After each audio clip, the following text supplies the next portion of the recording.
This I wanna nail sports to the bone. Top blogger, top YouTube channel. No matter which sports, here we got it covered. Subscribe and hit the notification bell. What's up, my wonderful peeps? Sports to the bone here again, man. Shout out to all the viewers, subscribers, and the followers. Big up on yourself. Alright, viewers, you already know I am going to be talking about the crushing defeat that the West Indies suffered at the hands of Australia in the first ODI. Now, personally, I would say that confidence is concerned. I was pretty high on confidence going into the first game, saying that, boy, we are going to be able to do well. Especially seeing that we were so dominant in the T20 series, right? As a matter of fact, I will put it to you, my viewers and subscribers. I had no idea that a team could perform so badly just a couple days after being so dominant in the T20. I know it's a different format, guys, but come on, man. Now, we suffered a couple of injuries going into the game, so things were a bit unsettled. Hope, he got an ankle injury. Raston Chase, he had a thigh problem, and Fabian Allen, he's suffering with a left shoulder problem. So I guess those are three players that one would say maybe would have been in the final 11.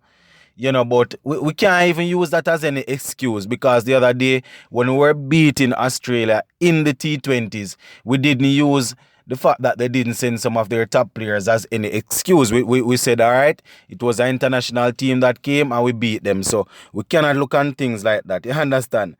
And as I said, we cannot use this as any sort of excuse, guys, for the performance, because these are all professional cricketers. They are being paid to do this. Now, the acting captain, Carey, he won the toss, and he decided that he would have a bat first. And Hayden Walsh Jr., my viewers and subscribers, who originally was not in the squad, he actually came in and did pretty well.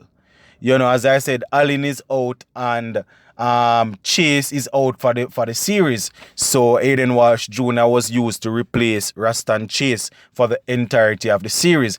And after doing so well in the first ODI, you can just imagine that, the next two games he will definitely be there, because the man came in and pick up a fifer.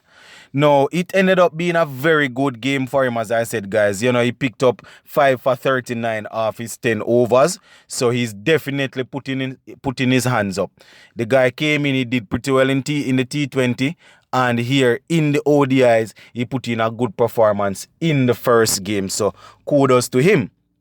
Now, the standing captain Carey was in good form, of viewers and subscribers. He really played well. He got 67, and all of our bowlers apart from Walsh, guys, were roughly treated. Now, let me just remind you, Sheldon Cottrell, he had 0 for 45, so no wicket for 45 runs. Jason Holland, no wicket for 49 runs. Hussein, he picked up 2 for 50. Joseph, he wasn't all that bad, he got 2 for 40.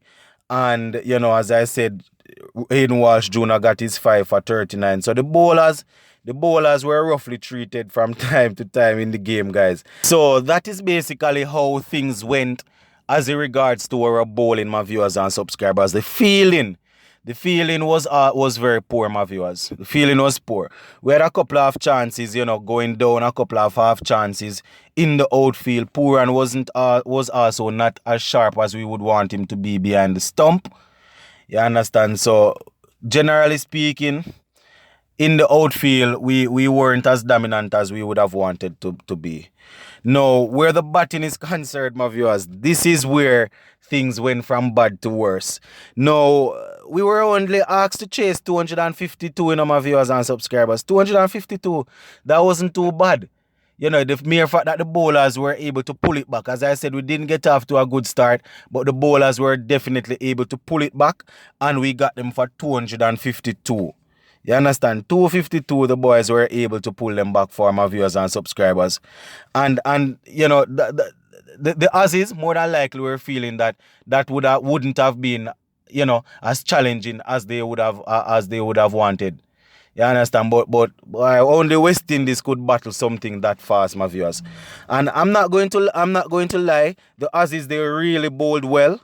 You understand? And the bowlers, they did pretty well, guys. Especially Mitchell Stark and Josh Hazelwood. They didn't do too badly. But I was definitely expecting a better resistance from our batsmen. Now, Evan Lewis and Hetmeyer, they opened up the innings, and Lewis, he went for the first ball. Yeah, man, he went ball and caught to Mitchell Stark. After the ball actually took a leading edge, and he was caught, Mitchell Stark. So that was the end of Evan Lewis. So any fireworks that we were hoping for, it didn't come. So Evan Lewis was first to go. Jason Mohammed, who was in the team, I had him on my list saying that it would have been either him or Bravo, but the two of them came in, and Mohammed, he drove at a ball with a big gap between his bat and pad and was bowled all over the place. So he didn't last long. He didn't do anything much to the score. Sherman Hetmeyer, now, my viewers and subscribers. Somebody that I really want to make some runs, because even when the entire West Indies team fail, for some reason, it always seems as if Hetmeyer get more blame than anybody else. I don't know why. Even you see, in a game like yesterday, the entire batting failed except Pollard. You understand? And if we don't mind sharp, Hetmeyer will definitely get a lot of stick. I understand that sometimes it's because of how he gets out, but when a team fail, the team fail. So Hetmeyer definitely wasn't able to stay down there too long, my viewers and subscribers, and he was removed. Now Darren Bravo, a senior man in the team, he hung around for 9 deliveries, but Josh Hazelwood decided that he wasn't supposed to stay too long, and he was removed for 2. Nicholas Pooran, and Hola, they didn't even worry to trouble the score. So Pooran and Hola, they went in without scoring. They stuck around for a little while, played down a couple of deliveries, and they were just sent in back without troubling the score. The captain Pollard, my viewers and subscribers, he came in and he did pretty well. He did pretty well, my viewers and subscribers. He ended up getting 56 or 57. But the Pollard we know, he was really trying last night. He got a couple of 6s and 4s. Yes, so you can just imagine that he really soaked up some dot bars just to try and build an innings.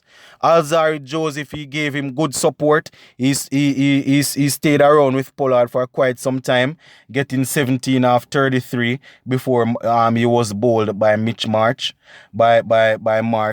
You understand? And, we were actually wheeling at 98 for 800 at the time, my viewers. And, I wasn't impressed at all, my viewers. You can hear it in my voice. I wasn't impressed. Hayden Walsh Jr., he came in and he did his best. He was able to get 20 off 26.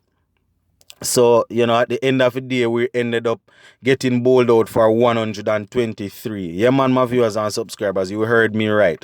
123. Not even in the T20s we didn't make that low. You understand? We played 3 T20 series. We went up against Australia, we went up against Sri Lanka and South Africa in quick succession. And I doubt we made anything that small. We got a couple of small scores against Sri Lanka, but I doubt we made anything that small. 123 within 26.2 overs. We were bowled out within 26.2 overs, my viewers and subscribers. Can you imagine? That is definitely very, very poor, extremely poor, my viewers. I can't begin to tell you how disappointed I am of the batting. So the fact that we won the T20 series, it might have indicated that we were going to dominate. Well, this is a reality check, guys. It's not happening. We were outplayed, totally outplayed. We were bamboozled by Mitchell Stark and the others. And it seems as if, once the format is over 20 overs, we won't be able to cope. We barely managed to bat 20 overs, 26 overs. So once the format is over 20 overs, my viewers and subscribers, it's as if we lose all senses, don't know what to do. And I am not going to say that the bowlers did not bowl properly, my viewers, but good gosh, man, the batsmen could have applied themselves a little better, man. Come on, man. It's not like some of our bowlers didn't bowl good deliveries, but the Australian batsmen, they were able to apply themselves on a pitch that was holding up every now and again and still were able to make 250 odd. So once again, my viewers, our bowlers, they didn't do too badly. Didn't start off too well, but we pull it back in the last part there. Because the Aussies maybe would have wanted to get in excess of 280, 290 to 300. They were only able to get 250 too. So you can understand that our bowlers did well. Especially Hayden Walsh Jr. picking up that fiver. And I think he's the first windy spinner since Sunil Narine to pick up a fiver, and that was achieved by Narine all the way back in 2016. You understand? So I think it was against South Africa, if I'm not mistaken. So Hayden Walsh Jr. is really carving out for himself a good little thing. You understand? This right here should serve as a good wake-up call for our players. It's not as if we really have any stronger players outside of the 11 to come in, my viewers.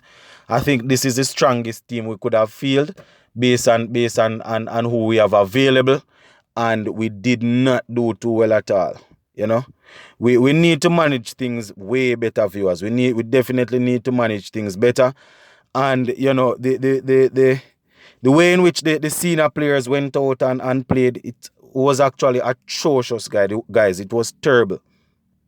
You understand? The way how a couple of the batsmen got out, my viewers, it was very disheartening to see, you know, and I don't know how to put it, but it was a terrible performance with the bat. But when all is said and done, it's a 3-match series. One is out of the way.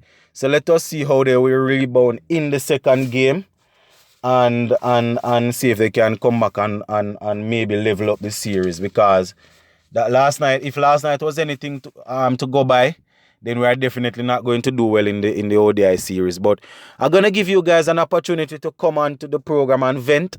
So we will be live this evening at 5 p.m. Jamaica time to talk about this. Guys, before I go, please remember that my Patreon link is now up. You can just check down there in the description below. If you like the work that much and you want to support the channel, the link is down there. You can click on the link and it will take you exactly to where you need to go to support the things. In Sports to the Bone, keeping you informed. Guys, I'll check you all at 5 p.m. later. Big up on yourselves, in.